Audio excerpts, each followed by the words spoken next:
Here is a quick tutorial on how to add your business on Google. Hello, business owners and aspiring entrepreneurs. Today, we're diving into the exciting world of digital marketing. In this video, I will show you how you can add your business on Google for free. This is a great way to promote your business in front of millions of potential customers and grow your brand. First things first, head over to google.com business and click on Start Now. You'll be asked to sign in with your Google account or create one if you don't have one yet.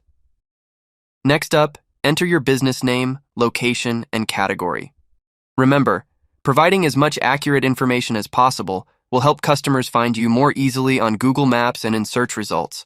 Now comes the fun part, adding photos of your business, hours of operation, and a detailed description. Keep it simple and engaging so that people know what you offer at a glance. And voila, your listing is up and running. But remember, red flags like duplicate listings or inaccurate information can result in Google suspending your listing. So always keep it authentic and avoid these pitfalls.